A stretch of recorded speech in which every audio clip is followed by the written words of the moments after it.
These jagged rocks define the perimeter of an ancient land. It lies on the northernmost tip of Madagascar, an island 400 kilometres off the coast of Africa. The landscape was formed millions of years ago when a coral reef rose out of the sea and turned to stone. Beyond the walls of rock lies a lost world we're only just beginning to understand.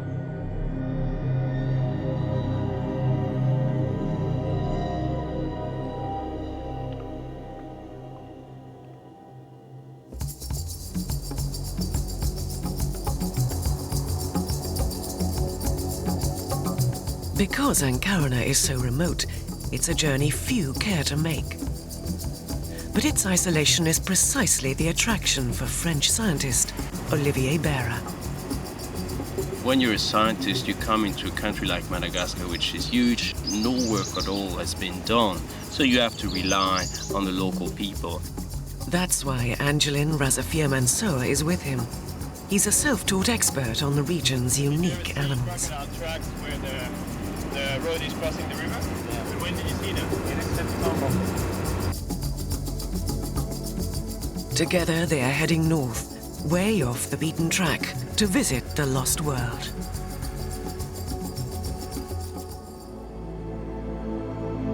From afar, Ankarana dominates the skyline. Within its rocky walls are forests where plant and animal life has evolved independently, cut off from the outside world. What was once coral is now a wall of solid rock, towering 300 meters above the surrounding plains.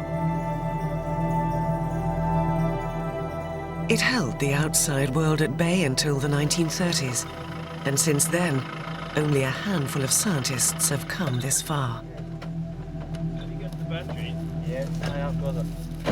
Olivier and Angelin know you don't have to climb up and over the sheer rock walls to get inside. Beneath the rocks are caves and tunnels that open into the world beyond.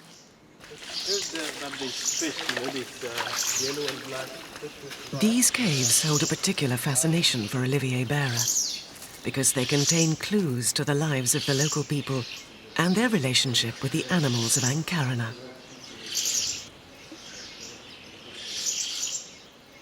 This is believed to be one of the most extensive cave systems in the world.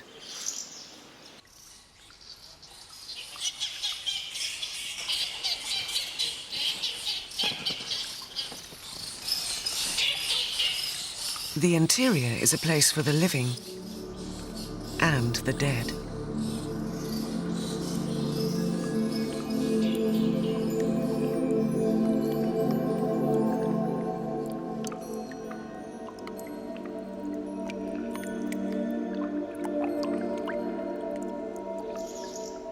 Still largely unexplored, its murky waters hold many secrets.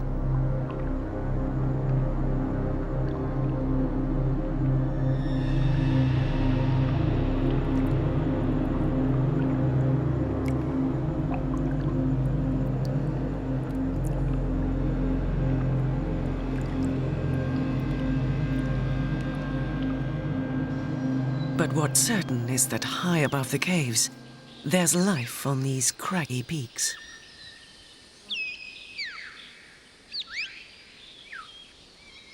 Carved by centuries of rain, these razor-sharp spikes, called singi, are home to a creature that walks on a knife edge.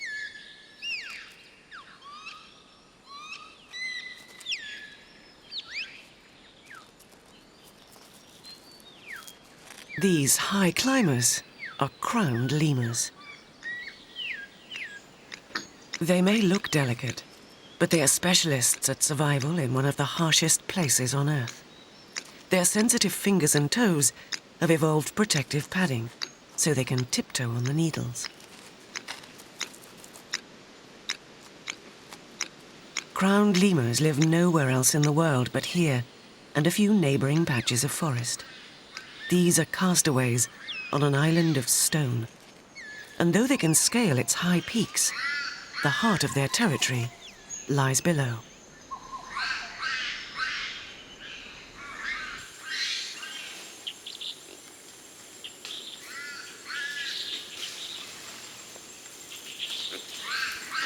Lemurs live in family groups with one undisputed leader, who's always a female. This troop is protected by the singular gaze of their one-eyed queen. Despite her impairment, she's a successful leader and a mother.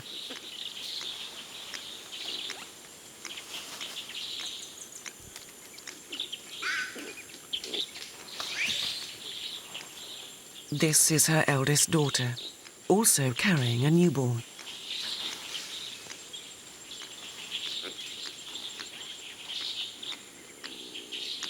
From the moment of birth, a baby must get a good grip of its mother and hang on for dear life.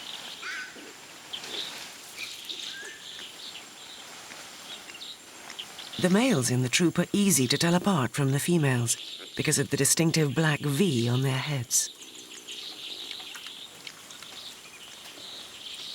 There is a strict pecking order in this matriarchal society. Mothers with young babies get particularly short-tempered with the males.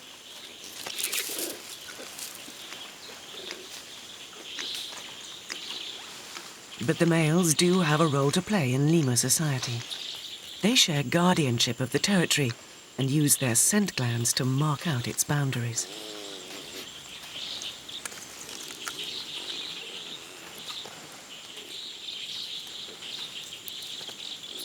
The crowned lemurs patrol their patch to keep out any competition. In this dry forest, there is limited food and water. The trees here have adapted to drought conditions, but for part of the year, small rivers run through the forest and drain into the caves that underpin the massif.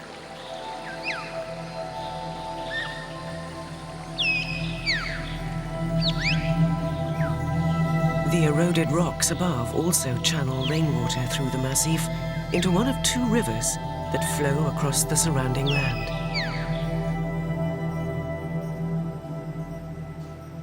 Crocodiles can be found on these rivers, and Olivier has a lifelong fascination with these ancient creatures. My discovery of the crocodile was about 15 years ago, and when I caught the first baby crocodile to have that miniature dinosaur in my hands was just so fascinating. And since then, every year I learn more about crocodiles. These are Nile crocodiles, a species that originated in Africa. Scientists are still debating how they managed to cross the 400-kilometer stretch of sea that separates Madagascar from the mainland. There are few places in the world where it is possible to see a group of large adults like these.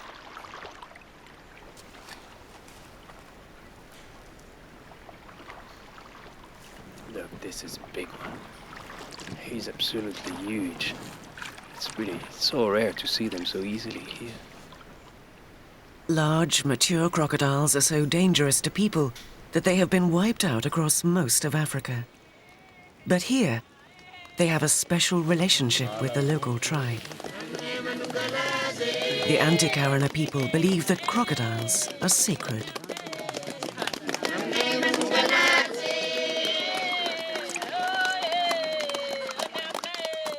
By sacrificing a precious Malagasy cow, known as a zebu, they demonstrate the importance they attach to crocodiles.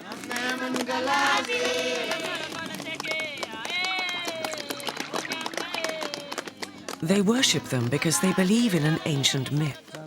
Once, a sorcerer was refused a drink of water by the Ankarana people, and in anger, he turned them into crocodiles. The villagers now believe these crocodiles are their reincarnated ancestors.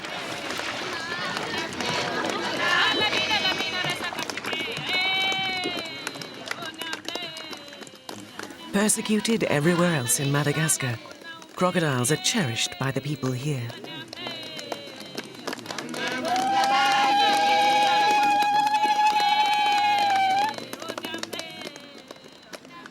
Like everything else in Ankarana, its people and their traditions are unique.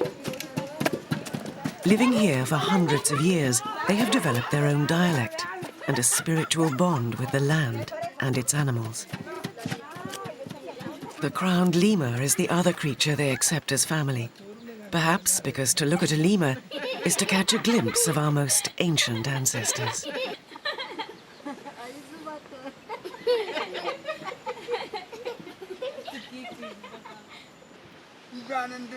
One of the tribal elders, Bizondri, explains how much people have in common with lemurs. They suckle their babies like humans. They carry babies on their backs like humans do and hold a baby like humans. When they sit, the babies are in their lap. They have 5 fingers because they were human. And they have nails because they were humans that turned into lemurs. That's why we don't eat them, not children or adults. No one does. Because lemurs look like people, the Ankarana believe they have human souls. Lemurs are primates like monkeys, apes and humans, but they are distant relatives. About 50 million years ago, they were marooned on Madagascar and started to evolve independently.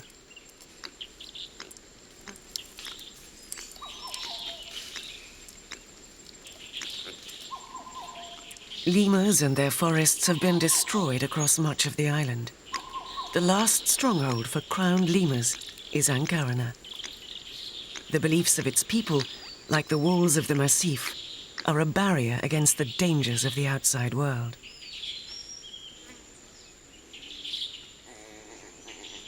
For young lemurs, this forest is a sanctuary to grow up in.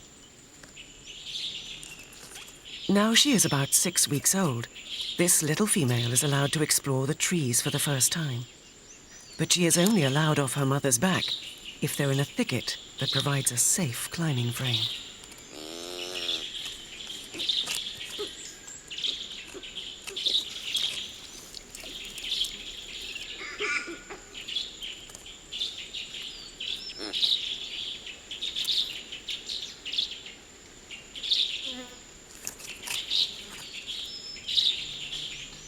The queen is even more cautious.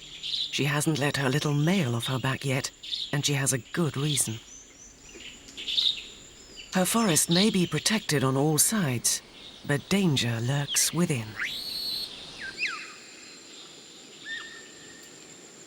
These tree-gripping claws belong to Madagascar's rarest native carnivore, the foos.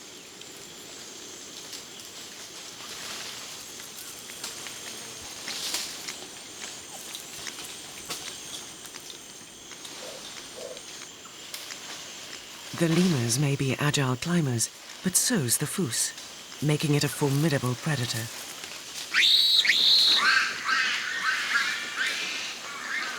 This is something the queen knows only too well. She may have come face to face with a foos before. Her blind eye may be the result of a previous encounter. The strategy is to head for narrow branches too weak to support the foos.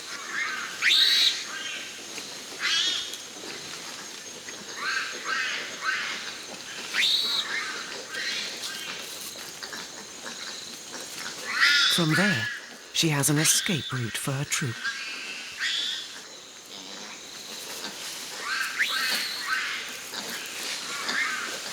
One by one, her family jump a gap too wide for the foos to risk.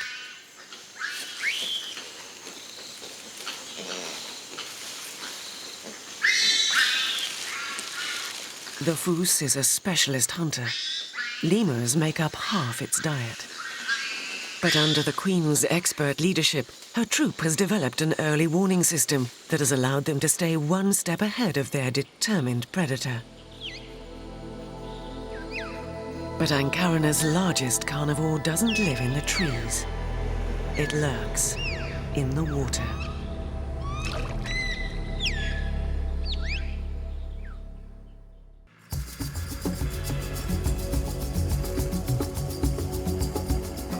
The French scientist Olivia Behra is on the trail of more information about the crocodiles he sighted on Ankarana's rivers. And he knows who to ask.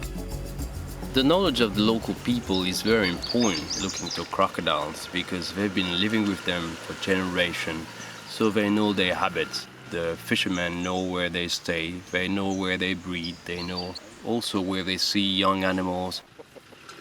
This fisherman is called Kafu. He lives on the windswept plains near the river where Olivier spotted the big crocodiles. So I know that he's a fisherman. This is what we saw with all these nets around. Does he catch crocodiles sometimes in his net?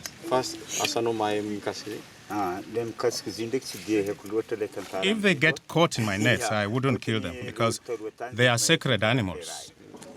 Kafu says at this time of year there are 5 or 6 of them on the river.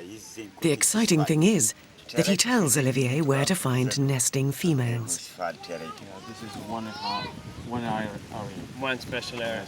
We'll go further, to look at the river a little bit. So, thank you, Kafu. Veruma. It's a breakthrough. Without inside information, it could have taken Olivier weeks to track them down.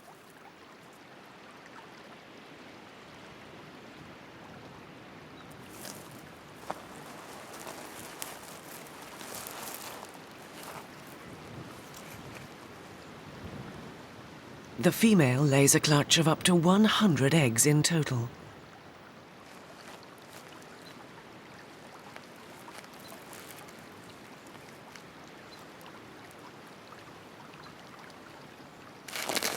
She covers her eggs to protect them from the extreme heat. Temperature is particularly critical to baby crocodiles when they are developing in the egg.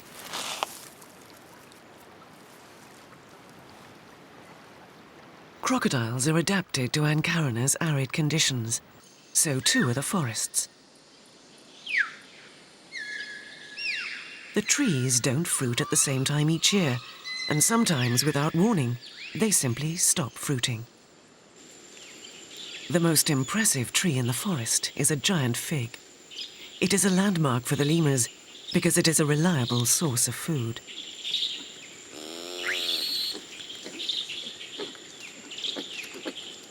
The queen understands the timetable of the forest and is quick to lead her troop to the fig tree when the fruit is ripe.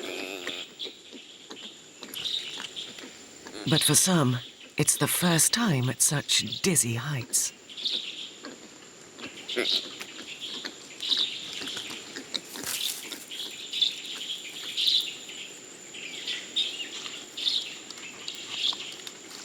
The figs will only last for a couple of weeks, and there's tough competition for them. Crowns are not the only lemurs in the trees. Sanford's lemurs have an uneasy relationship with the crowns. Crowns dominate the forest, and their shy neighbors do their best to avoid them.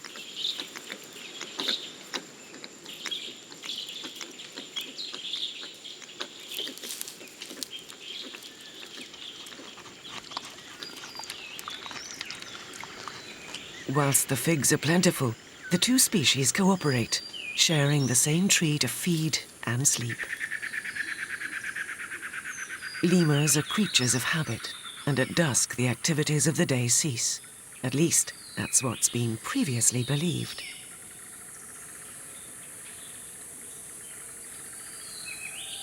But our knowledge of what animals do at night has been limited by the obvious problems of seeing them in the dark.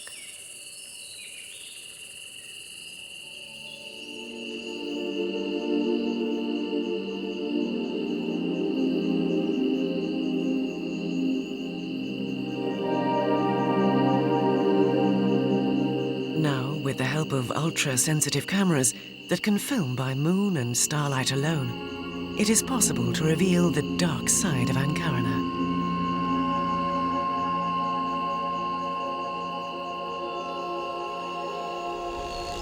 The camera is so sensitive that a firefly burns like a firework. Even inside the caves, the camera can pick out bats as they leave their daytime roosting sites. There are thought to be more bat species in Ankarana than anywhere else in Madagascar, but most haven't even been identified yet. And it's not just bats that come out at night. some lemurs are active too. The leopard lemur is a shy creature that emerges from its tree hole like clockwork every night at 6:30. It is one of Madagascar's nocturnal lemurs, and it is not alone. This one is undoubtedly the strangest of all. It is known as the eye. The low-light camera reveals its peculiar habits. It has evolved an extraordinary feature, an extremely thin skeletal finger.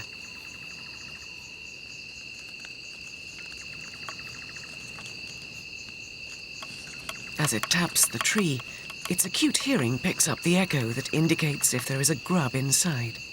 When it finds one, it gnaws a hole with its rodent-like teeth.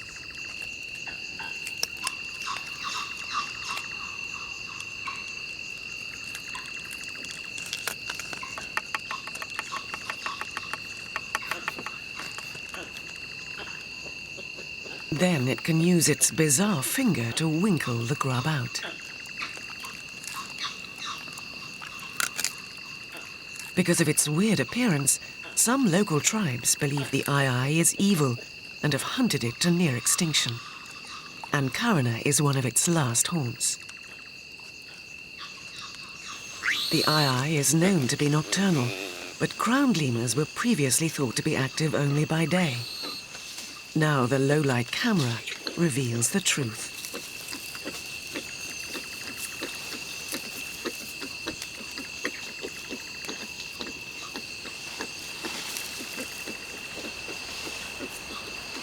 The crowns are light sleepers that alternate between rest and activity through the early hours.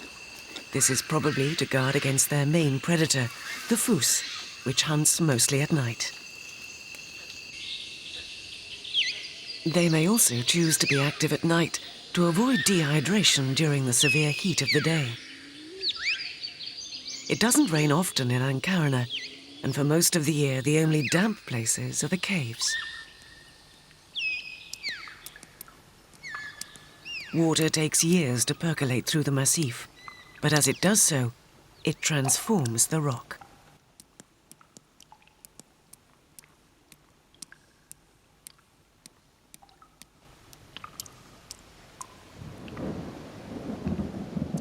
When the rains finally come, they pour through its leaky roof.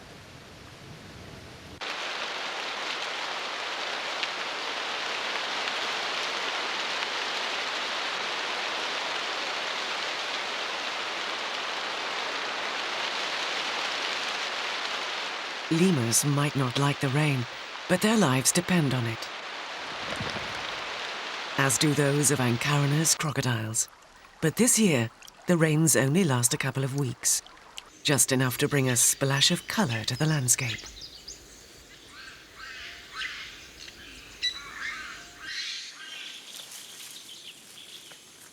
Fresh flowers are a welcome change for the lemurs because their petals are easy to digest and the pollen is full of protein.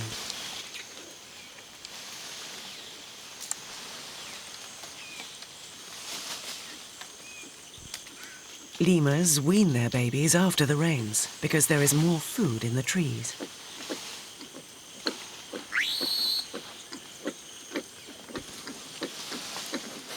This comes as a shock to the queen's son. Like all big babies, he's extremely reluctant to let go.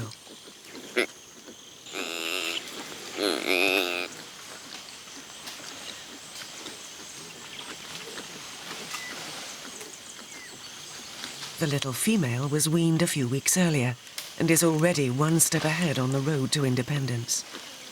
Learning from her elders, she's asserting dominance over her male cousin even now.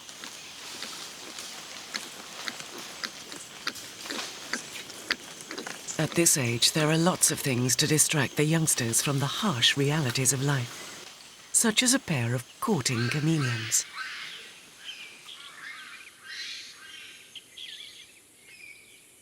Like everything they do, chameleons take courtship one slow step at a time. They signal to each other with displays of color. The male's red eye is a sign of his amorous intentions.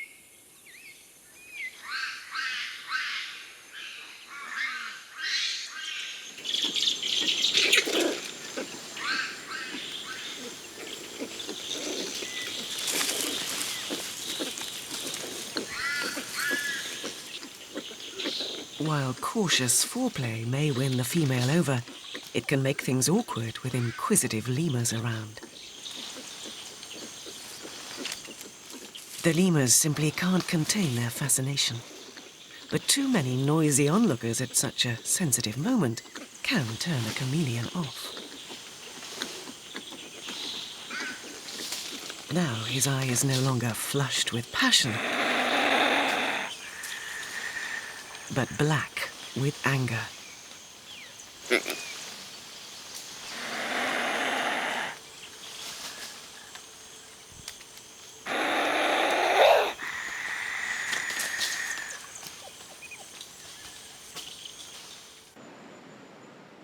The light rains have dampened the forests and filter through to the rivers.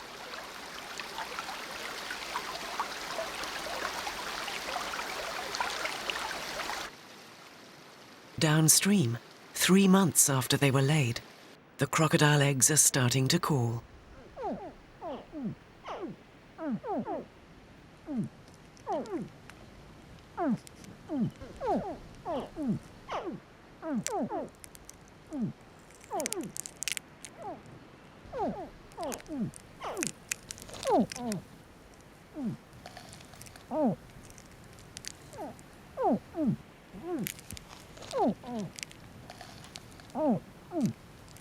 Temperature controls the sex of baby crocodiles. Because it has been a hot year, the eggs in the nest have been warmer than usual, and so most of the hatchlings are males.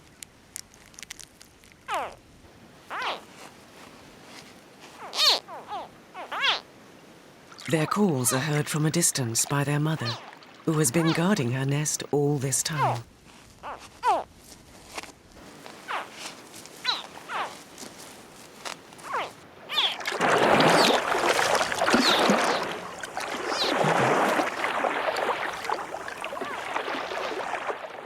She is able to maneuver her huge prehistoric body delicately.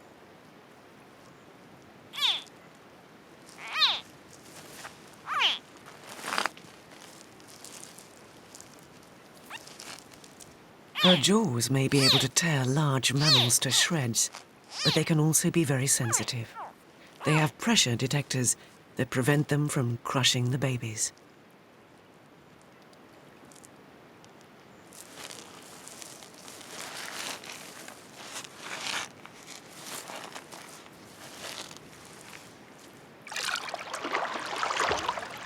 One at a time, she releases the hatchlings into sheltered nursery pools. They will be safe here for the next few weeks because she will be there to guard them. But after so little rain, the pools will soon evaporate.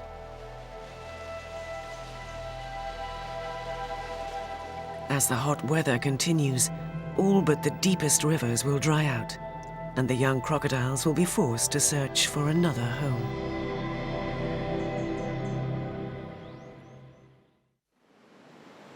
The elements have carved faces into the rocks of Ankarana that look down on the sunken forest below. The rains were short-lived this year, and the trees haven't produced much fruit. The queen of the Crowned Lemur troop has discovered a fruiting tamarind tree.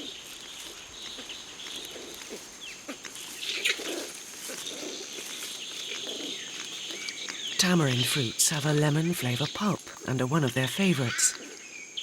But the pods aren't ripe yet. Leaves are a poor substitute because they contain toxins that are poisonous to the lemurs unless they drink regularly to flush them out. The only water left in the canopy is in the tree holes, and the females pull rank.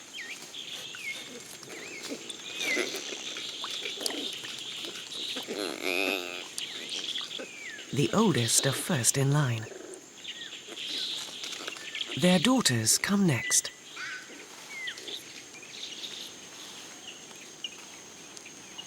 The males will have to wait. And the youngest is the very last in the queue.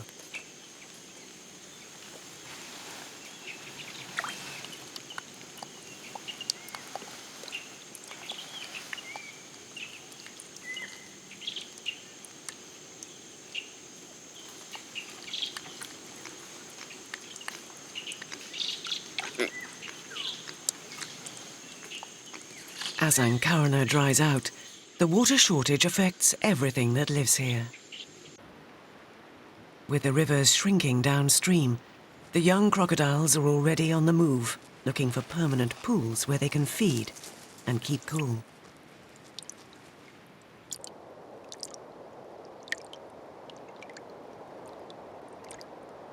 Though crocodiles can survive temperatures up to 45 degrees centigrade, like all cold-blooded reptiles, they can easily overheat if they don't have the means to cool their bodies.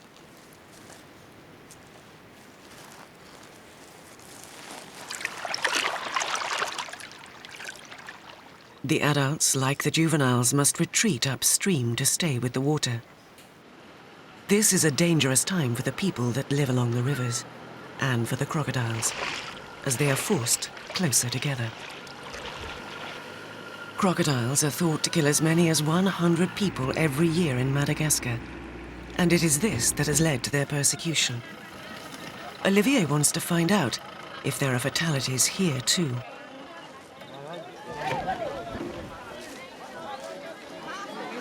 Could you ask her if there are any crocodiles on the river here? The women say they do see crocodiles in the river, and that a villager was killed a few years ago. But more recently, the crocodiles have been taking their cattle.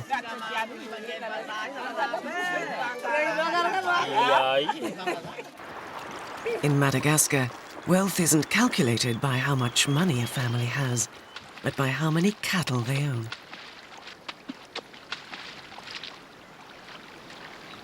Domesticated zebu are prized possessions, and they are easy meat for crocodiles.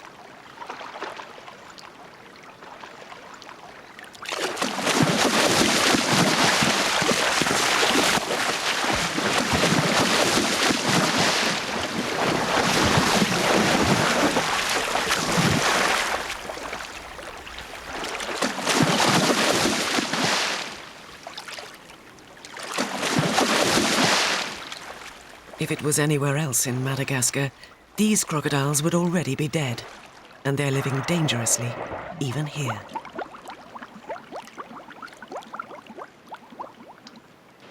Olivier sets out to meet the one man here granted permission from the tribal king to hunt problem crocodiles. We have heard that it's probably the only hunter of the area. If it's the case, he will be the one knowing where a dangerous animal might be. His daughter says he has recently killed a crocodile. A large skin like this one sells for as little as £5, but for a villager, this represents 2 months' wages. Her father's position makes him a wealthy and respected member of the community. There are many places in the Ankarana where there are crocodiles. At night, we can catch them by canoe. We carry an iron spear and stab them. That's for the big ones. For the small ones, we use a forked stick and pin them down behind their neck. Abdullah says he can kill up to 8 crocodiles in one night. He will take any animal he can find on the river, big or small, because he doesn't believe they are sacred. But there are places where he wouldn't harm crocodiles. We know there is forest over there where it is taboo to kill crocodiles. We don't go there. We only go to places where crocodiles have turned to eating people.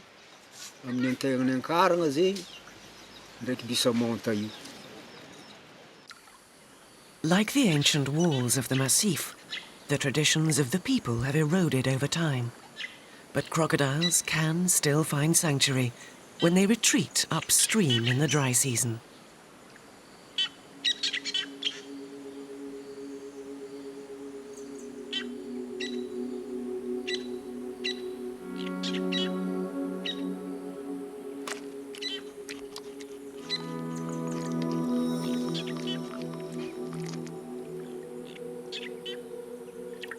This yearling crocodile has been fortunate. If it hatched downstream, then it must have traveled at least 5 kilometers to get here, avoiding being caught or killed on the way. Crocodiles are renowned for migrating long distances in drought conditions to search for water. But just how far do the crocodiles of Ankarana go?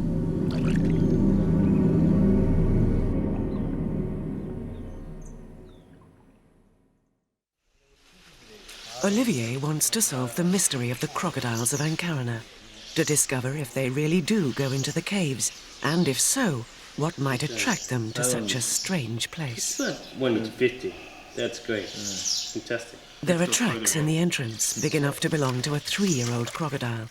But do its footprints continue on inside? Olivier is used to tracking crocodiles at night, but searching by torchlight in a pitch-black cave in ankle-deep water is enough to send a shiver down anyone's spine. It's still surprising, it's so dark in here. Crocodile might be more frightened than we are. Especially with croc tracks visible in the mud. I don't believe it, look at that. Huh. This is amazing because they're always really tiny.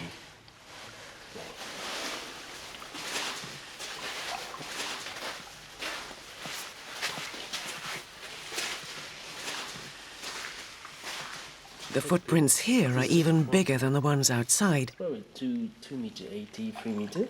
This one belongs to a large adult. And its skin impression is here too. This evidence is a revelation.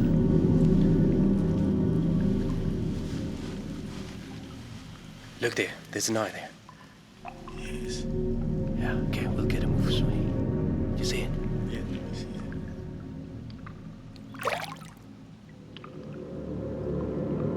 This is Olivier's first glimpse of the world's only known cave-dwelling crocodiles. But why would an animal that likes to bask in the sun come to a dark place like this? One reason may be temperature. It's warmer than expected here, 25 degrees centigrade, not too hot like outside, but warm enough for a crocodile to be active and even hunt. But what is there to eat? What we found out in the caves, for the feeding of the crocodile was fantastic. There's plenty of food for small crocodile, and there's a high concentration of small fish. One species must have been isolated in these dark waters for a long time, because it has become totally blind. There are other cave-adapted creatures here too, like these shrimps.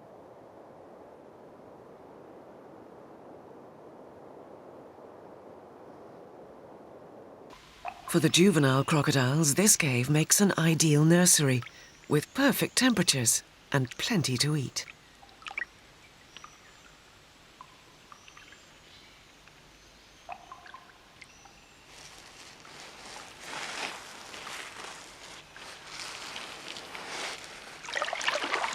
Even adult crocodiles might snack on cave fish, but they can fast for many months and probably wait until they can ambush something bigger.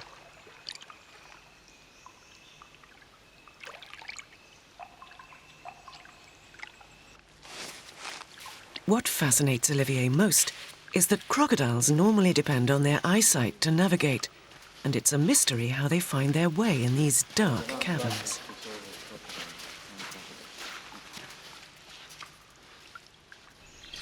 Like other creatures that live in this strange sanctuary, they seem to have evolved unique behavior.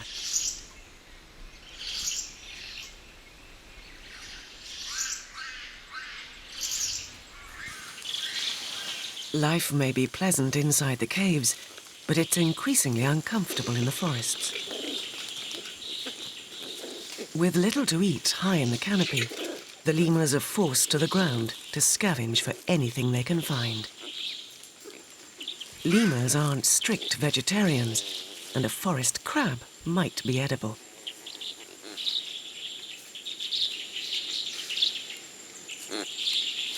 But its shell is armor-plated for good reason.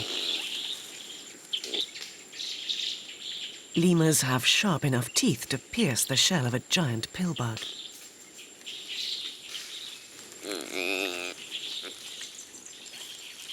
Their inquisitive nature means that they will try almost anything.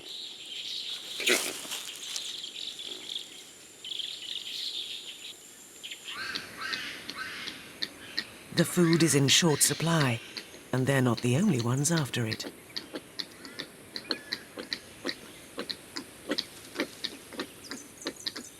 The ground floor is home to the lemur's greediest neighbors, the ring-tailed mongooses.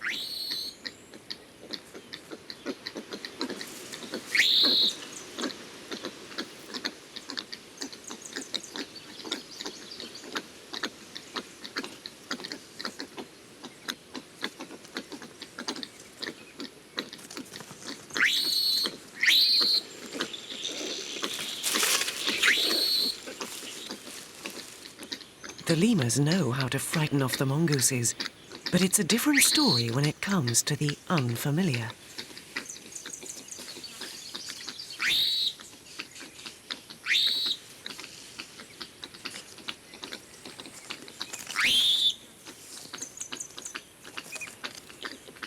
This 3-meter-long boa is Madagascar's largest snake.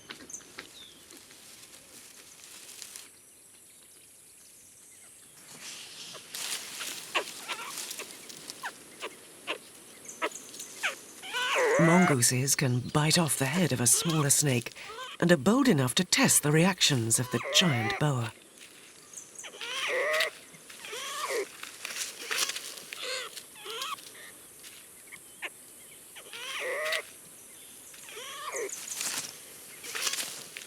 But they are wise not to risk a showdown with an animal that could crush and swallow them whole.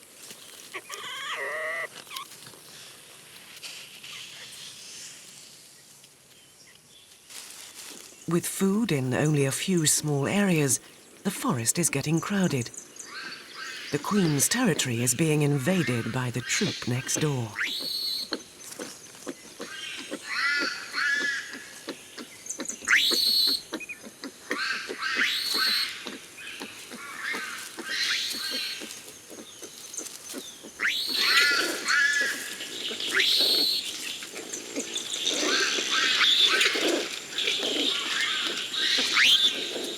At this time of year, weak groups are often evicted from their homes.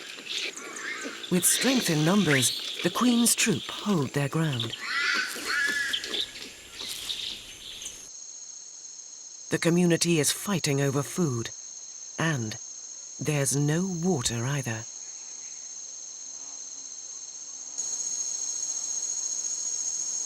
It is now that the wisdom of the one-eyed Queen is vital to the troop. She must lead them to a place they rarely venture.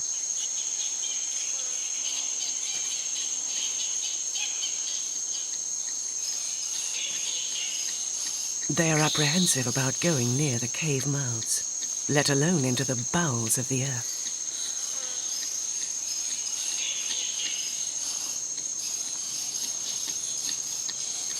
But they have no choice. It is the only place with any water left.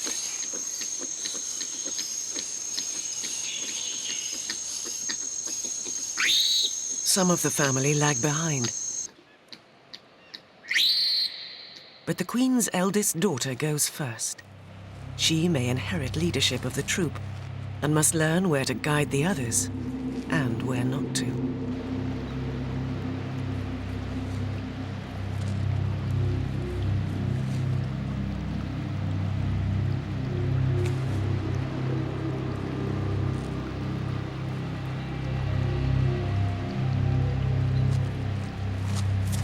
There is no shortage of water, but drinking here is dangerous.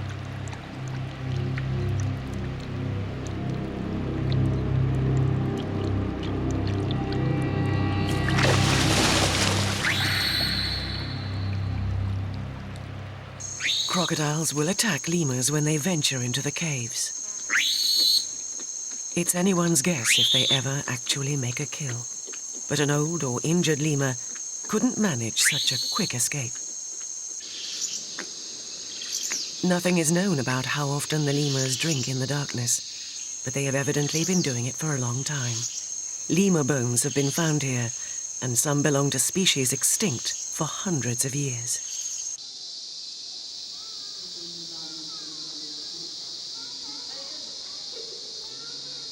These caves echo with the spirits of the living and the dead, both animal and human.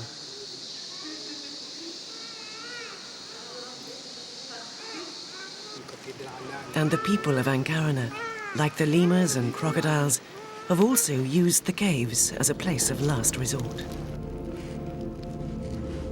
Around 200 years ago, they were attacked by a neighboring tribe and took refuge in these caves. As they walk through the caves today, they, like the animals, are retracing the footsteps of their ancestors.